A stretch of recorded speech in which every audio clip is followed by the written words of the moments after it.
Hello, everyone. This is Kripa Anand, and welcome to the Canadian SME Small Business Podcast. Today, we are analyzing the changing architecture of youth led venture creation, equitable capital access, and next generation economic mobility. In 2026, as traditional entry level employment markets face severe structural shifts and artificial intelligence continues to disrupt the traditional workforce, empowering our youth to transition from raw ideas to scalable, high impact companies is vital for long term national growth. Joining us today is Rob Ironside, the Executive Director of League of Innovators. Rob is a seasoned entrepreneur, venture builder, and ecosystem architect who has successfully co founded and directed four Alberta based organizations spanning B Corp, charitable, and social enterprise models. Today, he steers Canada's largest community of young founders running free, zero equity national accelerator systems that support hundreds of high potential youth led businesses each year. So, before further ado, let's welcome this very special guest. Rob, welcome to the podcast. Such a pleasure to have you with us. Thank you for having me, Kripa. Now, Rob, today's young people face a highly daunting economic landscape marked by rising youth unemployment, inflationary cost of living constraints, and a steady shrinking of entry level job roles as well. So, let's start the conversation by understanding from your perspective, Rob, what economic challenges are young entrepreneurs facing today? Yeah, absolutely. I don't think it's a surprise to anybody that would listen to this podcast that AI is a big deal in the Right. startup world and with a lot of different tech companies. It is the industrial revolution of our generation, Mm-hmm. right? And so it's going to have this really substantial impact on job markets. And so currently, what that's looked like is entry level positions, especially in certain fields like accounting or legal or computer sciences, things like that, where AI tools are really powerful, are shrinking. You know, that type of work can be done by these AI tools and agents now, and so that, now, if I'm running a law firm, for example, I'm looking at entry level junior positions more as like leadership development, right? For that, I'm not Yeah. looking at it for the actual work that needs to get done, because But there's just AI someone tools who that do can that. supervise it, right? Yeah.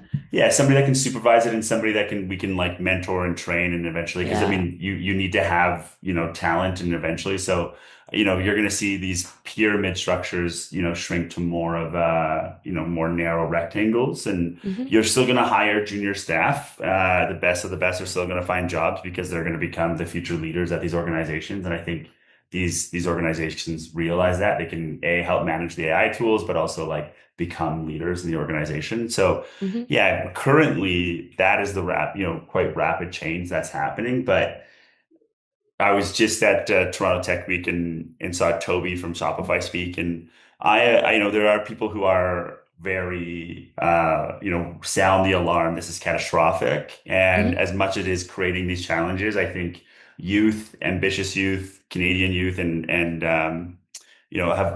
society as a whole has always been very resilient and entrepreneurial. And so I think we're starting to see a shift of more people talk about, the skills that entrepreneurship and being entrepreneurial could do Yeah. for our youth to succeed in this changing landscape.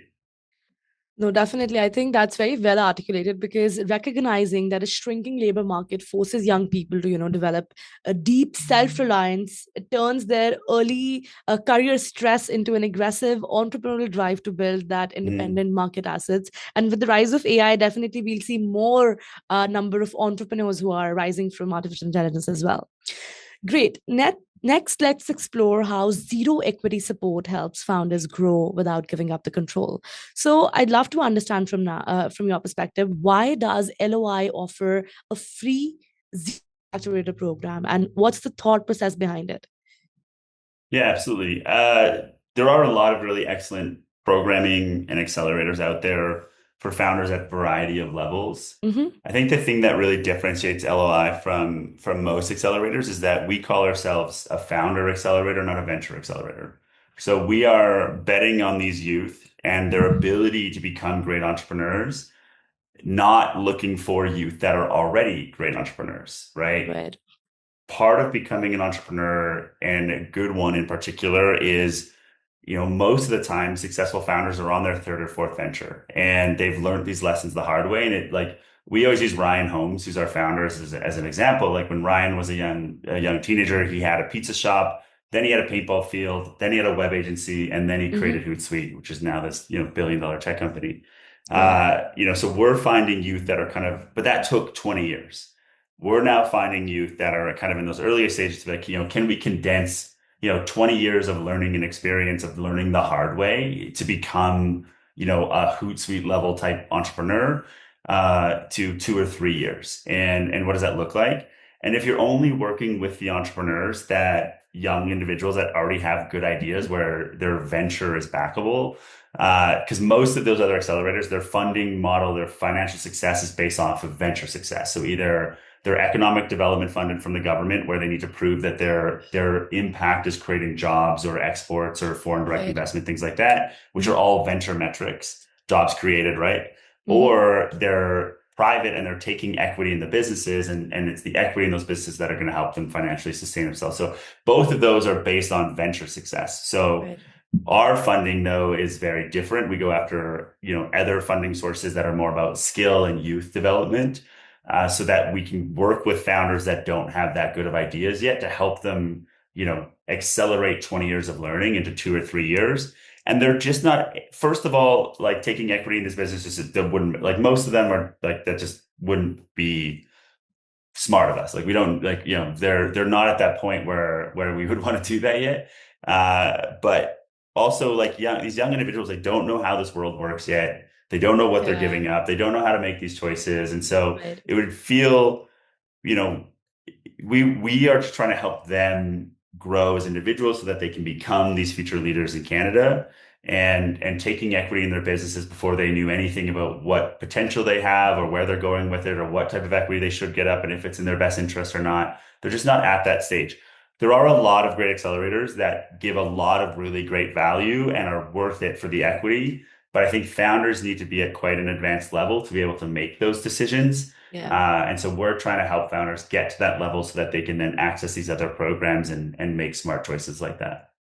Beautiful. I think providing fully accessible virtual business acceleration without taking equity, as you mentioned, it ensures that underrepresented founders, most of all, are retaining full strategic control over their intellectual property, which later on they'll get to realize. Right. That's Yeah. amazing. I'd also like to touch upon entrepreneurship as a driver of social mobility and community impact. So, Mhm. when you started this, firstly, how did you come to start this? Did you always wanted to become an entrepreneur yourself as a kid growing up, or did you stumble upon this in your journey as well? Like using entrepreneurship for social impact and like in community mobility. I was an environmental engineer at Dalhousie, Hmm. and realized that environmental engineering, as an 18-year-old with ADHD, you don't really think through your life choices very well. Hmm. And so I thought that being an environmental engineer, thought I could do really cool projects that would be more environmentally friendly and like be a part of that world, and realized that very quickly that environmental engineers really only uh, help other people predict, measure, or hide from the government the environmental impact that they're having so that they stay within regulations. Like it's not actually like coming up with better solutions. It's just measure. Yeah. That's not really what I wanted to be a part of. And so I joined an organization called Engineers Without Borders, which was doing work overseas. And they found they had this program called Business Development Services where Hmm. rather than show up and try to solve other people's problems, you show up and you empower people that are part of that community and have that lived experience to help them build their capacity and find success. Kind of like LOI, like invest in the person and not the solution. Yeah. And so I got to live in Zambia for 4 months and work for a social impact business there called Biocarbon Partners. And that really, to me, was the first time where I had this interaction of impact and entrepreneurship. And historically, you have your main three sectors of like for profits, charities, and government. And now we live in this world where there's this thing that we call the emerging fourth sector, where you're seeing employee-owned businesses, social uh, businesses, all kinds of like profit sharing. Like there's Yeah. A very dozens and dozens layered of model. structures. Yeah. where they're balancing impact. It's not just about this optimizes for profit, this is Hmm. government for everybody, and this is charity. There's now these blended models that are coming in that are balancing these things. And Hmm. the one thing that entrepreneurship shares is at the end, at the core of what you're trying to do is solve a problem better Yeah. than it's been solved before. Hmm. And you can apply that to, for-profit markets. You can apply that to impact. And the the real power is that if you find a problem that is worth solving from a startup perspective, where there's a real startup market opportunity, as well as a social or environmental impact, that scalability is much more achievable. Impact, there's lots of valid problems and really, important problems that people solve, like Doctors Without Borders, right? Incredible Yeah. service. All of this work that we do around disease and sick kids and things like that, like you can't capitalize that, right? That will always be based on philanthropy. But there are very specific problems where there is quite a bit of overlap between there's actually a market opportunity here and an ability to create impact. And the scalability of that is much higher than purely based philanthropy, where you're constantly having to get that next person to donate money. That's amazing. And with what you've shared, I'd like to give a special message to all of our listeners now at this point, building on what you've said, specifically to the enterprise mentors, impact investors, and young visionaries watching. In 2026, building a standard business without an asset backed support community is a recipe for isolation. Rob and his national team at League of Innovators are completely rewriting the rules of ecosystem support.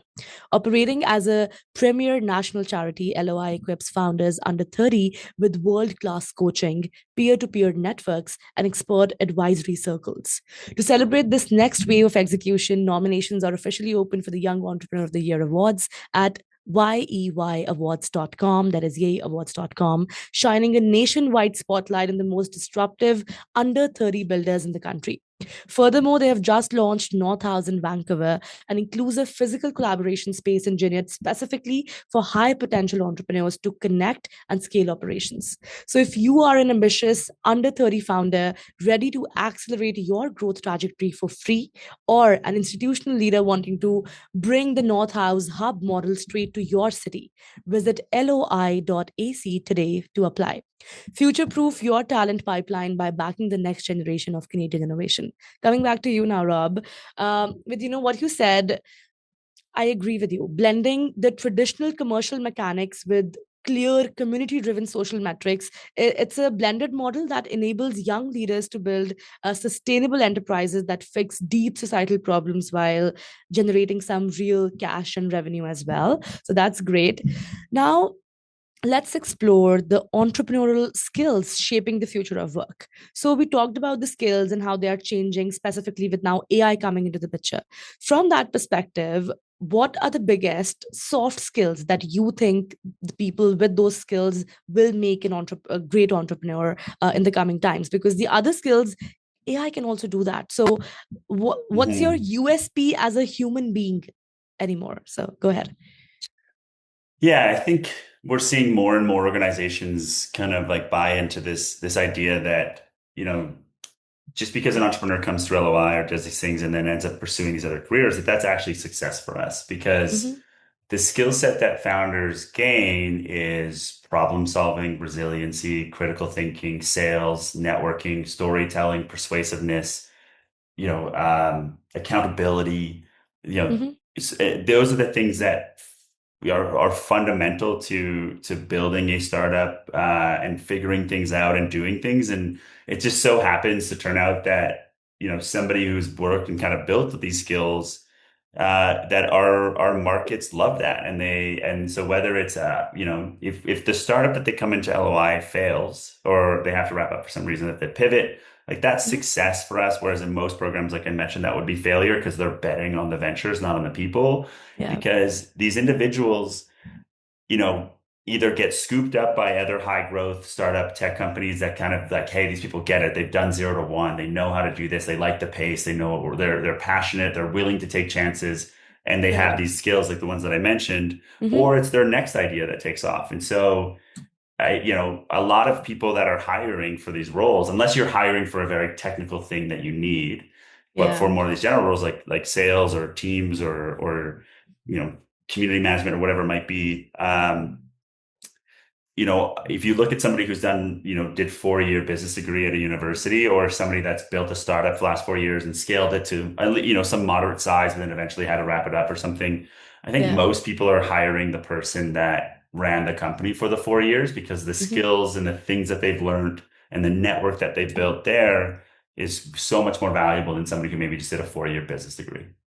Definitely, I completely agree with you in this as well. And training young people to, think creatively and embrace operational resilience guarantees that they can later on safely pivot across any digital sector, right? Whether they run an Mhm. agency or join an enterprise team. So that's great to know. Finally, let's look at the role of physical innovation spaces in fostering collaboration and growth. I mentioned the Vancouver space that you opened up. So please go ahead and share with our listeners, how does North House help founders grow and collaborate? Yeah, absolutely. Couple things. One is, I think as the world becomes more digital, automated, AI agent focused, in person is going to really like surge back, and Yeah. relationships and networks is going to come back, because you know that super well crafted, you know, message that used to really stand out is going to come 100 times a day from Yeah. everybody, because everybody's using these AI tools. And so really the only way to know if somebody's the real deal or not is going to be in person, and the Mm-hmm. connections of in person and networks and communities. So Mm-hmm. I think the AI agent kind of boom is really going to push, you know, this value on these in-person spaces and these relationship building and these network situations. Yeah. And then with North House, I think the gap that we saw was twofold. All of the best founders that I know weren't going into these, you know, other existing incubator spaces or accelerator spaces, because a lot of cities already have a few of them. And then, or they weren't going into like the most common was maybe more like the WeWorks, but they weren't, you know, but they weren't going to other spaces. And I think that's because uh, you know, nobody was really gatekeeping that community Mm-hmm. for really high performing founders. And so, as much as LOI is, we want to help every founder bet one things, like they're still learning. A lot of them aren't ready yet to be a North House member, because if they go into North House, they're gonna just like they're just gonna get coached and mentored and everything, but they're not gonna be able to give as much as they get. Right. And so in spaces where, you know, where high performers want to be, if they're the only A player and everybody else is at an earlier stage, they're giving a lot. And so maybe that's important, but they want to be able to get. So with Mm. North House and like WeWork, anybody just shows up with a credit card and you can get a space. So the idea behind North House is a space where every person is extremely vetted, highly curated group of people, of high skilled, high experienced founders in different sectors at different ages, and just putting them into a space where they can collaborate and learn from each other and be a part of a community. And we've seen that, you know, explode in Vancouver, Mhm. and really that there truly was this demand that we thought there was. And so our hope is to open up spaces like that for that highly curated group of founders Uh-huh. in different cities, so that they can be around other, you know, all in individuals. Definitely, we'd love for North House to be in more cities as well, specifically in Yeah. Toronto also. And what you said, constructing dedicated face-to-face workspaces for ambitious builders out there, it creates an environment where cross-pollination and corporate strategic partnerships, occur organically in real time. So you're building something amazing there. I'm loving this conversation today, and definitely I'd love for you to be back, hopefully, for an in-person episode that we do the next with you, Absolutely. Rob. But for Absolutely. today, before we let you go, if there's Mhm. one final piece of advice that you have for our listeners today, specifically for all the young entrepreneurs who are facing economic uncertainty and just don't know where to, take that first leap of faith or hope from, if you could whisper Yeah. one thing into their ears, what would you say and why? Join the League of Innovators. Will help. Yeah. I mean, that's Beautiful. it. Like, I mean, the reality is that I just was on a call with founders today about what the entrepreneurial journey is. And it's this Yeah. perpetual situation where you do not have the skills and knowledge to be able to do the thing that you are now challenged with. And you're constantly having to figure it out as you go. And you're just not going to do Mm. that yourself. And so, to do that successfully, putting yourself into peer groups of other people with lived experience, surrounding yourself with advisors and mentors, Yeah. finding programs like the League of Innovators or local ones in your community is the best way to learn these things because you've never done it before. You're going to make a lot of mistakes. And as you find success, the role of the founder, the CEO, right, constantly evolves every stage. Every new time you reach that next peak, another Right. peak immediately shows up, and you're like, I didn't even know I needed to be able to do these things, and now you have to Yeah. go learn a whole new set of skills. Mm-hmm. And that's quite daunting, and it's not fun to do on your own. And so I highly recommend doing that in community and connecting with people, joining spaces, doing Yeah. programs, getting advisors and mentors, and doing it in a collective way and not in isolation. There's nothing worse than you can do as an entrepreneur than just sitting at home doing it by yourself. Wow. That is a spectacular reminder that developing the confidence to take the first messy step is the ultimate way to clear out market anxiety. Rob, it was so insightful. Thank you so much for joining us today. It was such a pleasure having you. Thank you for having me.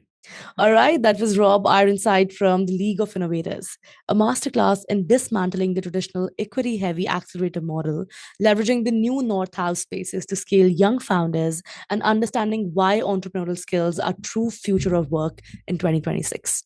To all the listeners, thank you so much for tuning in to the Canadian SME Small Business Podcast. Be sure to subscribe and visit CanadianSME.ca for more such resources. To learn more about how we are supporting the ecosystem, please visit the Canadian SME Small Business Foundation at smbfoundation.ca. And lastly, a very special thank you to our partners, UPS, our shipping partner, and ADP, our HR partner, for their ongoing commitment to empowering small businesses across Canada. I'll see you all in the next episode. Kripa Anand signing off.